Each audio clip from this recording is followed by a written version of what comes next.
Good morning everyone. मैं नीरज कुमार अपने YouTube channel chemistry for you में स्वागत करता हूं। आज हम एक बहुत इम्पोर्टेंट टॉपिक पढ़ने जा रहे हैं जिसका नाम है डाई एथिल ईथर। यानी कि इसके बनाने की विधि एग्ज़ाम में बहुत बार आ चुकी है और आगे भी आने के बहुत चांस है।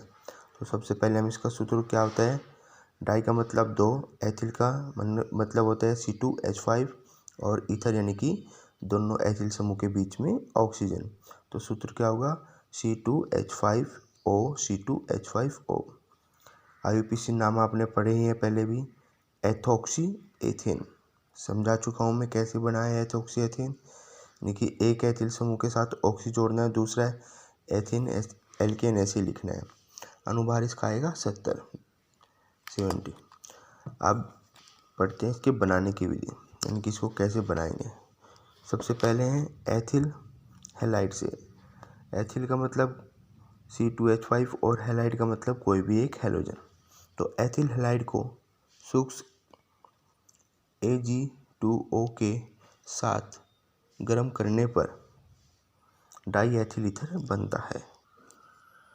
तो डाई एथिल ईथर बनाना है तो एथिल हैलाइड C2H5I ले रहे हैं यहाँ पर और Ag2O के साथ इसको गर्म कर रहे हैं। यहाँ पर दो मॉलिक्यूल ले रहे हैं इसके। यहाँ पर आपका बनेगा C2H5O C2H5O और AgI, यानी कि ये सिल्वर इस आयोडीन के साथ रिएक्शन करेगा और मिलकर क्या बनाएगा, AgI।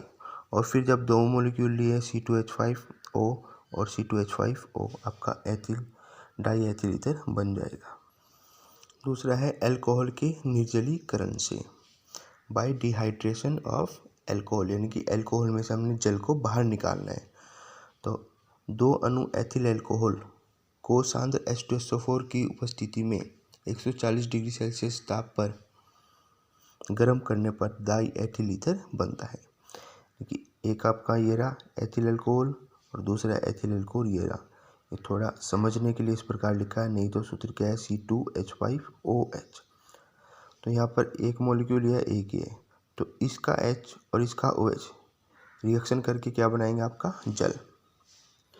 H2 आपका बाहर निकल जाएगा और फिर क्या बचा आपका C2H5O C2H5, आपका क्या बन जाएगा, डाई एथिल ईथर। निर्जलीकरण का मतलब होता है जल का बाहर निकलना। तो यहाँ से H और OH मिलकर आपका जल बनाएंगे और जो आपका बाहर निकल जाएगा। इस प्रकार ये दो विधि इसकी इम्पोर्टेंट रासायनिक विधि है। अब इसकी पढ़ते हैं प्रयोगशाला विधि, जो कि बहुत ही इम्पोर्टेंट है। पहले मैं आपको दिखा दूं कि एग्ज़ाम में कितनी बार आई है, ये देखिएगा। शुद्ध डाई एथिल ईथर बनाने की प्रयोगशाला विधि का वर्णन कीजिए। इसका नामांकित चित्र व समीकरण भी दीजिए।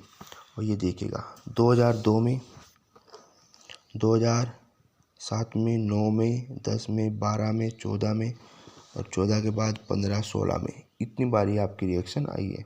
तो बहुत ही इम्पोर्टेंट है, अच्छे से इसको याद करना और अपनी कॉपी में लिखना है समझ के। जो सी ईयर में एग्ज़ाम में आई है मैंने लिख दिया, 2002 में, 7 में, 9 में, 10 में, 12, 14, 15, 16 में इम्पोर्टेंट रिएक्शन है। प्रयोगशाला विधि। प्रयोगशाला में एथिल अल्कोहल का कंसंट्रेट H2SO4 द्वारा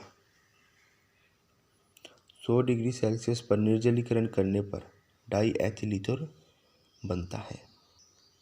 तो रिएक्शन कैसे कैसे होती है। सबसे पहले आपका एथिल अल्कोहल C2H5OH H2SO4 के साथ रिएक्शन करेगा और एथिल हाइड्रोजन सल्फेट बनाएगा और साथ में आपका जल बाहर निकाल देगा। फिर ये ethyl hydrogen sulphate ethyl alcohol के साथ दोबारा फिर रिएक्शन करेगा और यहाँ पर H2SO4 बनेगा सल्फ्यूरिक अम्ल और जो बचेगा C2H5O C2H5 आपका डाई एथिल ईथर बन जाएगा। अब पढ़ते हैं इसकी विधि की, कैसे कैसे इसकी अभिक्रिया होती है, कैसे कैसे इसको करते हैं, कैसे कैसे ये प्रयोगशाला में बनते हैं। तो सबसे पहले एक गोल पेंदी के आसवन फ्लास्क में, गोल पेंदी का मतलब जिसका नीचे से आकार गोल हो, आसवन फ्लास्क में 100 ml मिलीलीटर शुद्ध अल्कोहल लेकर उसमें उतना ही कंसंट्रेट H2SO4 धीरे धीरे मिलाते हैं। फ्लास्क को धीरे धीरे हिलाते हैं तथा ठंडा भी रखते हैं, क्योंकि जब आप H2SO4 उसमें मिलाएंगे तो फ्लास्क जो होगा वो गर्म हो जाएगा और गर्म होने पर उसके टूटने का खतरा रहता है। तो उसको धीरे धीरे मिलाना है और फ्लास्क को आपने ठंडा भी रखना है, क्योंकि H2SO4 मिलाने पर ऊर्जा निर्मुक्त होती है। ऊर्जा निकलेगी जिससे फ्लास्क टूट सकता है।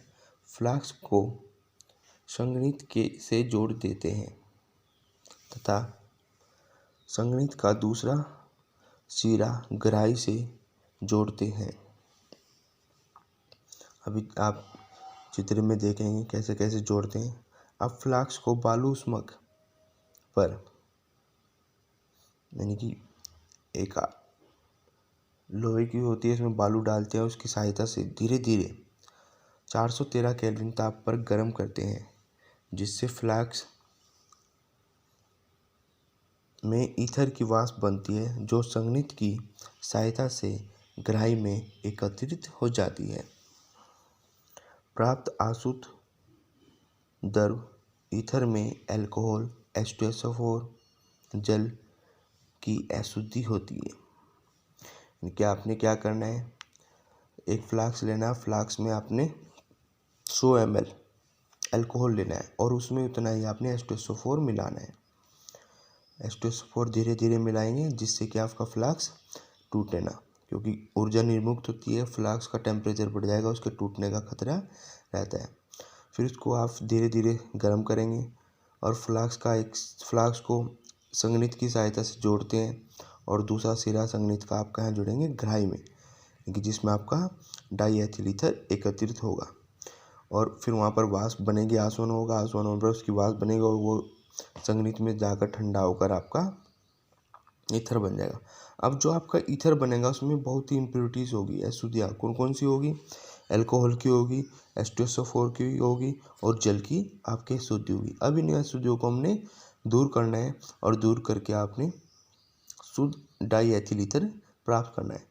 यहाँ इसके बाद हमने क्या बनाना है, अपना चित्र बनाना है। चित्र बहुत ही सुंदर बनाना है और चित्र बनाने के बाद आपने क्या करना है, ईथर का शोधन, यानी कि जो आपकी ईथर बनी है उसमें जितनी भी अशुद्धियाँ हैं उनको अलग करना है। सबसे पहले कौन सी अशुद्धि है, इसमें H2SO4 को कैसे दूर करेंगे। अशुद्ध ईथर को एक पृथककारी कीप में लेकर तनु NaOH डाइल्यूट NaOH विलयन के साथ हिलाते हैं, यानी कि वो मिलाकर उसमें हिलाने हैं उसको। इस प्रकार कीप में 2 परत बन जाती है। नीचे की जलीय परत के साथ H2SO4 तथा कुछ अल्कोहल चला जाता है, यानी कि नीचे की जो परत होगी उसमें H2SO4 होगा और अल्कोहल होगा तथा ऊपरी परत में जल व अल्कोहल युक्त ईथर रह जाता है, यानी कि ईथर आपका ऊपर रह जाएगा और H2SO4 और अल्कोहल नीचे चला जाएगा। नीचे की परत को ईथर की परत से अलग कर लेते हैं, कि 2 परत बनेगी, नीचे की H2SO4 की परत होगी, दूसरी ऊपर क्या की होगी, ईथर की परत होगी। तो जो नीचे की परत होगी उसमें से H2SO4 को अलग कर लेंगे और ऊपर क्या रहेगा आपका ईथर। इस प्रकार आप H2SO4 को दूर करेंगे। दूसरी अशुद्धि आपकी अल्कोहल की, तो प्राप्त ईथर की परत में 50% कैल्शियम क्लोराइड विलयन मिलाकर हिलाते हैं, जिससे अल्कोहल व कैल्शियम क्लोराइड के बीच क्रिया करके कैल्शियम क्लोराइड 4 एथिल अल्कोहल के अणु बनते हैं। इन क्रिस्टल को छानकर अलग कर लेते हैं, कि ऊपर आपकी 2 परत बनी थी, एक में H2SO4 था, दूसरी में क्या था, ईथर व अल्कोहल था। H2SO4 आपने अलग कर दिया तो जो ऊपर की परत थी उसमें क्या था, ईथर और अल्कोहल। तो अल्कोहल को आपने यहाँ से अलग किया कैल्शियम क्लोराइड मिलाकर और फिर उसकी जो क्रिस्टल बने उन क्रिस्टल को आपने छानकर अलग कर लिया। अब क्या बचा आपका, जल। प्राप्त विलयन का 34 से 35 डिग्री सेल्सियस ताप पर आसवन करते हैं। आसवन करने पर आप, आसवन का मतलब उसको गर्म करेंगे, और जैसे ही आप उसको गर्म करेंगे तो आपके पास शुद्ध ईथर प्राप्त हो जाएगा। इस प्रकार आप प्रयोगशाला में डाई एथिल ईथर बनाएंगे और उसको शुद्ध करेंगे और फिर आपके पास शुद्ध डाई एथिल ईथर प्राप्त हो जाएगी। बहुत इम्पोर्टेंट है, एग्ज़ाम में काफ़ी बार आ चुकी है, बहुत ध्यान से इसको करना है।